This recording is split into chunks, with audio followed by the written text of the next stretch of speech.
Hello दोस्तों, नमस्कार। मैं हूं मिथुन, आप सबका स्वागत करता हूं अवतार स्टडी अड्डा पर। दोस्तों, ये रीजनिंग का पार्ट 50 है। आज हमने फिर टॉप 5 क्वेश्चंस लिए दोस्तों, जो सभी एग्जाम्स के लिए बहुत ही महत्वपूर्ण है। ऐसे क्वेश्चन दोस्तों बार बार एग्जाम्स में आते रहते हैं। तो दोस्तों, अगर आपको वीडियो अच्छा लगे तो लाइक शेयर सब्सक्राइब जरूर करिएगा, और आपने सारे पार्ट्स को नहीं देखा है तो एग्जाम से पहले सारे पार्ट्स को जरूर देखिएगा। तो चलिए बिना देरी के वीडियो को शुरू करते हैं। क्वेश्चन नंबर पहला दोस्तों, दिए गए विकल्पों में से संबंधित संख्या को चुनिए। यहाँ पर संबंध बताना दोस्तों, जैसे यहाँ पर बी के लिए यहाँ पर बी अनुपात 16 लिखा हुआ है, ठीक है। बी अनुपात 16, तो यहाँ पर डी अनुपात क्या होगा ये चीज़ आपको बताना, मतलब इसका संबंध जैसे इससे है उसी प्रकार डी का संबंध किससे होगा ये चीज़ आपको यहाँ पर बतानी है, ठीक है। तो यहाँ पर देखिए बी को 16 कैसे लिखा हुआ है, ठीक है। उसी प्रकार हमें क्या करना है, डी को लिखना है, ठीक है। तो देखिए दोस्तों, यहाँ पर बी देखिए अल्फ़ाबेट में कैसे आता है, किस स्थान पे 2 पे आता है। तो अगर हम 2 का दोस्तों क्या कर दें कि यहाँ पर ये 16 हो जाए, ठीक है। तो देखिए दोस्तों, अगर हम 2 गुना करेंगे, मतलब अगर स्क्वायर करेंगे 2 दूना के 4 होगा, ठीक है। अगर मान लीजिए 3 गुना करते हैं 2 दूना के 4, 4 दूना के 8 ही होगा, ठीक है। अगर हम 4 गुना मतलब इसका पावर 4 कर दें तो इसका मतलब क्या हो जाएगा, 2 की घात 4 अगर हम कर रहे हैं, ठीक है, तो क्या हो जाएगा 2 गुणे 2 गुणे 2 गुणे 2। अगर हम इसको गुणा करेंगे 2 दूना के 4, ठीक है, 4 दूना के 8, 8 दूना के 16, तो मतलब यहाँ पर 16 हो जा रहा है, ठीक है। बात समझ में आ रहा है, मतलब यहाँ पर बी है, बी के लिए यहाँ पर 16 लिखा हुआ है, ठीक है। फिर समान बात है डी अनुपात क्वेश्चन मार्क, मतलब अगर हम ये 2 पे आता है तो 2 का अगर हम पावर 4 करते हैं तो इसका मतलब क्या हो जाएगा, 2 गुणे 2 गुणे 2 गुणे 2, तब यहाँ जाके यह 16 बन पाएगा, ठीक है। 2 दूने 4, 4 दूना के 8, 8 दूना के 16, बात समझ में आई।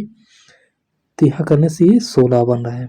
तो उसी प्रकार दोस्तों डी किस पे आता है, 4 पे आता है। तो 4 का पावर 4 अगर हम करेंगे तो क्या हो जाएगा, 4 का पावर 4 करेंगे तो 4 गुणे 4 गुणे 4 गुणे 4, ठीक है। 4 चौके 16, 16 16 चौके 64, ठीक है।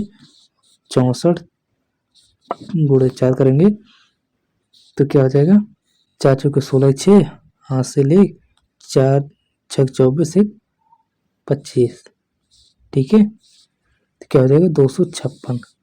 256 किसी ऑप्शन में है तो ऑप्शन नंबर डी में दिया गया है, तो इसलिए ऑप्शन नंबर डी आपका सही हो जाएगा, ठीक है दोस्तों। चलिए अगला क्वेश्चन देखते हैं। क्वेश्चन नंबर दूसरा दोस्तों, निम्नलिखित आकृतियों में से कौन सी बैगन मांस और सब्जियों के बीच संबंध को दर्शाते हैं, ठीक है। तो यहाँ पर ये जो वेन डायग्राम दिया गया है दोस्तों ना, तो इसमें से आपको बताना है किसका रिलेशन बैगन मांस और सब्जियों के बीच संबंध को दर्शा रहा है, ठीक है। तो देखिए दोस्तों, यहाँ पर क्या है, बैगन है, यहाँ पर मांस है और यहाँ पर सब्जियां हैं, ठीक है। तो ये एक दूसरे से कैसे संबंधित है ये चीज़ इसमें देखा जाता है, ठीक है। तो यहाँ पर क्या है, बैगन है, फिर मांस है, फिर सब्जी है, ठीक है। तो देखिए क्या दोस्तों, बैगन का रिलेशन किसी तरह से मांस से हो रहा है, या मांस का संबंध सब्जी से हो रहा है, ठीक है, या सब्जी का संबंध बैगन से हो रहा है। तो अगर आप ध्यान दिए होंगे दोस्तों, तो देखिए ये जो बैगन होता है ना, बैगन बैगन क्या है, ये मान लीजिए बैगन है, बैगन किसके अंतर्गत आता है, सब्जी के अंतर्गत, ठीक है। ये मान लीजिए सब्जी है, ठीक है, ये सब्जी के अंतर्गत क्या आता है, बैगन आता है, ठीक है। जबकि मांस क्या है, बिल्कुल अलग अलग है, ठीक है। बात समझ रहे, ये सब्जी के अंतर्गत नहीं आता, जबकि बैगन क्या है, ये सब्जी के अंतर्गत आता है, ठीक है। तो इसका वेन डायग्राम कैसे बनेगा, ऐसे बनेगा। तो ऐसा किस ऑप्शन में, ऑप्शन नंबर सी में दिया गया है, ठीक है। तो मान लीजिए ये सब्जी है, ठीक है, ये सब्जी का हो गया, और सब्जी के अंतर्गत क्या आता है, बैगन आता है, ठीक है। और ये मांस हो गया अलग, ठीक है, इसके अंतर्गत कोई नहीं आ रहा है, ठीक है। तो ये क्या है, मांस हो गया, तो इसलिए इसको अलग कर देंगे, ठीक है। तो इसका वेन डायग्राम ऐसे ही बनेगा, ठीक है। तो इसलिए ऑप्शन नंबर सी आपका सही हो जाएगा। चलिए अगला देखते हैं। क्वेश्चन नंबर तीसरा दोस्तों, यदि हेमा का कोड नंबर 27 हो तो वेलू का कोड नंबर क्या होगा। यहाँ पर क्या लिखा है, HEMA हेमा, ठीक है। हेमा को कह रहा है 27 नंबर, ठीक है। उसी प्रकार आपको बताना है क्या, वेलू का कोड क्या होगा, ये चीज यहाँ पर आपको बताना है, ठीक है। अब देखिए दोस्तों, सबसे पहले ये देखिए इसको यहाँ पर ये 27 कैसे लिखा है, उसी प्रकार हमें वैल्यू को लेकर आना है, ठीक है। तो देखिए दोस्तों, हेमा HEMA, हेमा को 27 कैसे लिखा हो, ये चीज समझिए पहले।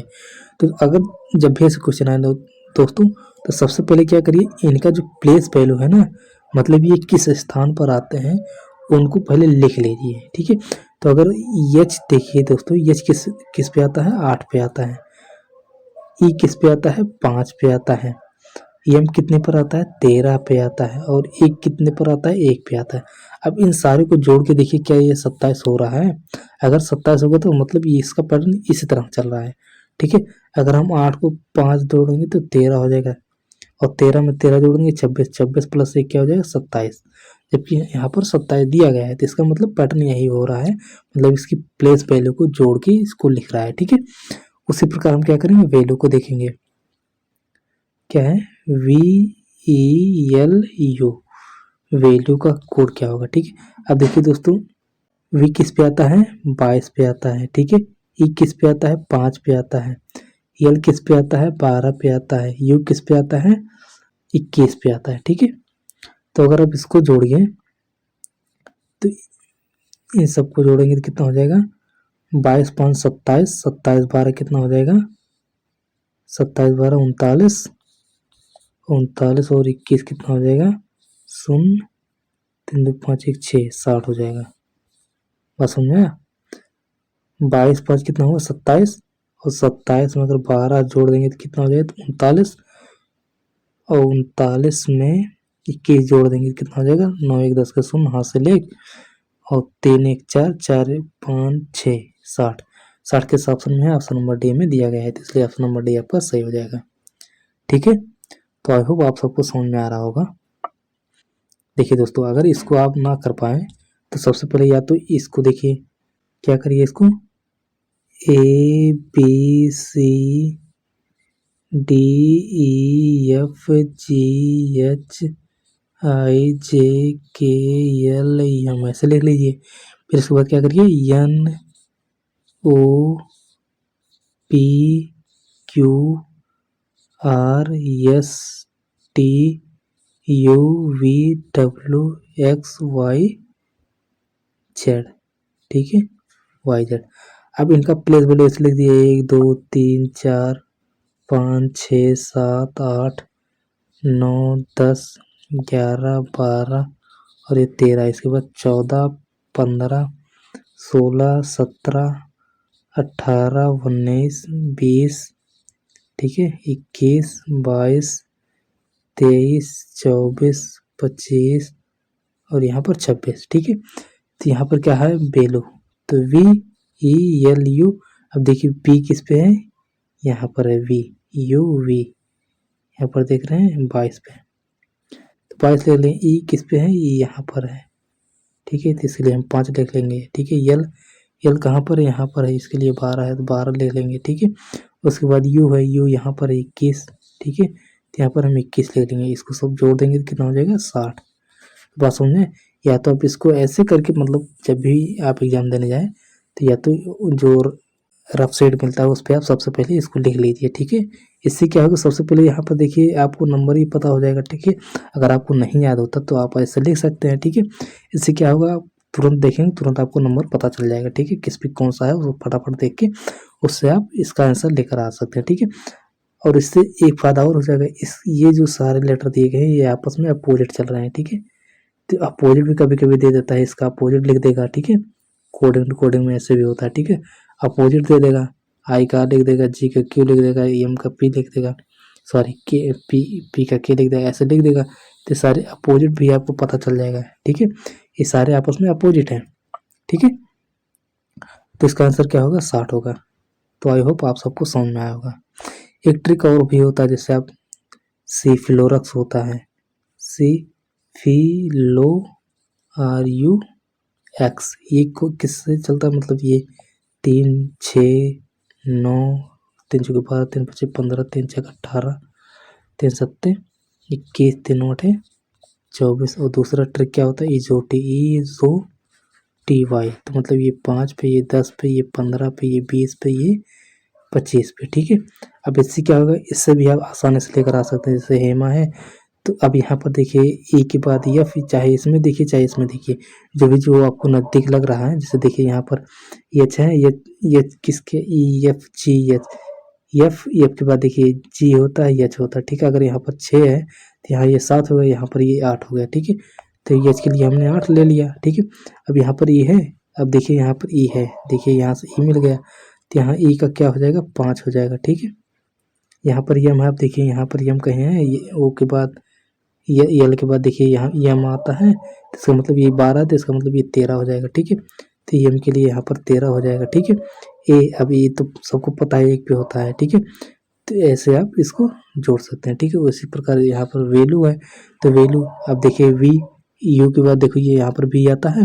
अब देखिए वी, तो यहाँ पर अगर यू 21 पे, तो इसका मतलब वी 22 पे होगा, तो पी 22 लिख लेंगे, ठीक है। फिर उस प्रकार क्या है, ई, अब देखिए यहाँ पर ई मिल गया, यहाँ पर ई का मतलब क्या, मतलब पर 5 हो जाएगा।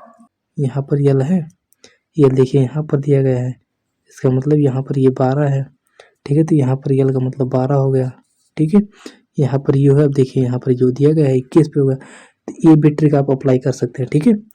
तो कुल मिला के आंसर आपको आना चाहिए, चाहे जो ट्रिक अप्लाई करें, जो भी आपको आसान लगे वो चीज़ आप याद कर लीजिए और इसको रट लीजिए, ठीक है।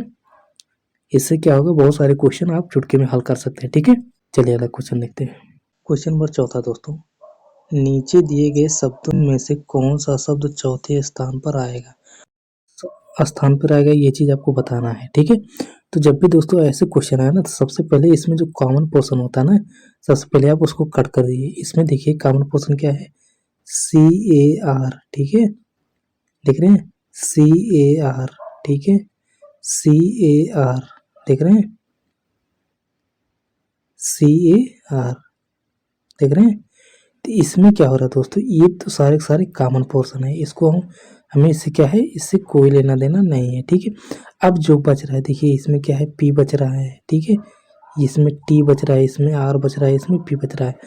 अब देखिए दोस्तों, इन सारे लेटर में P, T, R, ठीक है, और P। अब देखिए दोस्तों, अब इनमें सबसे पहले अंग्रेजी वर्णमाला में सबसे पहले कौन सा लेटर आता है, PQRST, तो मतलब पहले P आता है, ठीक है। तो इसका मतलब अब यहाँ तो या तो ये P वाला पहले स्थान पर आएगा, या तो ये P वाला पहले स्थान पर आएगा, ठीक है। अगर आपको चौथा पूछा ना, तो अब देखिए इसमें से क्या है, P फिर Q, अब देखिए या तो P पहले या दूसरे पे आएगा, या तो ये पहले पे या तो ये पहले पे आएगा, ठीक है। पहले दूसरे पे, इन दोनों में से कॉमन हो जाएगा। फिर P के बाद QR, भी मतलब तीसरे पे आ जाएगा, ये चौथे पर। तो ऐसे आपको क्या हो जाएगा, ये वाला ऑप्शन सही हो जाएगा, ठीक है। लेकिन आपको हम पूरा समझा देते हैं, ठीक है। तो देखिए अब जैसे यहाँ पर क्या है, P है, तो P, अब यहाँ पर इसमें PET, अब देखिए P के बाद क्या है, अब यहाँ पर E है, यहाँ पर क्या है, E है, और इसमें U है। अब बताइए, अब इसमें P कॉमन हो रहा था दोनों में, अब बताइए E पहले आएगा कि इसमें U पहले आएगा, तो आप बताएंगे कि E पहले आता है अल्फाबेट में। इसका मतलब ये क्या होगा, ये सबसे पहले लिखा जाएगा। तो इसका मतलब ये अब ये P के बाद ये वाला जो U वाला है, ये दूसरे स्थान पर चला जाएगा, ठीक है।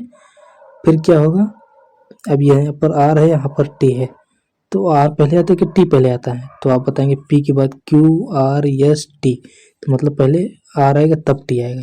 तो इसका मतलब ये R वाला जो है ये तीसरे क्रमांक पे चला जाएगा, ठीक है, और उसके बाद ये चौथे स्थान पर चला जाएगा, ठीक है। तो आई होप आप सबको समझ में आया होगा। क्वेश्चन नंबर 5 दोस्तों, निम्नलिखित प्रश्न में से उस विकल्प को चुनें जो अन्य 3 विकल्पों से भिन्न है, ये चीज आपको बताना है। तो यहाँ पर क्या दिया गया, फरवरी दिया गया, अगस्त दिया गया, जुलाई दिया गया है, और अक्टूबर दिया गया है। तो इनमें से दोस्तों 3 किसी न किसी प्रकार से एक जैसा, और उसमें से एक क्या है, भिन्न है। तो अगर आपने ध्यान से देखा होगा दोस्तों, इसमें क्या है, महीनों के नाम दिए गए हैं, ठीक है। और इन महीनों के नाम में क्या है, ये जो 3 महीने हैं, ये अगस्त, जुलाई, अक्टूबर, ठीक है, ये सारे क्या होते हैं, 31 दिन के होते हैं, ठीक है। और जबकि फरवरी क्या होता है 28 या 29 दिन का होता है। ठीक है, तो इसलिए ये क्या होगा, यही आपको भिन्न हो जाएगा। ठीक है, ये सारे सारे जो है अगस्त और जुलाई और अक्टूबर, इसमें क्या है महीने में 31 दिन होते हैं। ठीक है, जबकि इसमें क्या होता है 28 या 29 दिन होता है। तो इस प्रकार से ये आपका सही हो जाएगा। ठीक है दोस्तों, तो आई होप आप सबको ये वीडियो बहुत अच्छी तरह समझ में आया होगा दोस्तों। तो फिर मिलते हैं अगले वीडियो में, तब तक के बाय बाय, टेक केयर। और अगर आपने अभी तक चैनल को सब्सक्राइब नहीं किया है तो चैनल को सब्सक्राइब जरूर करिएगा। तो फिर मिलते हैं अगले वीडियो में, तब तक बाय बाय, टेक केयर।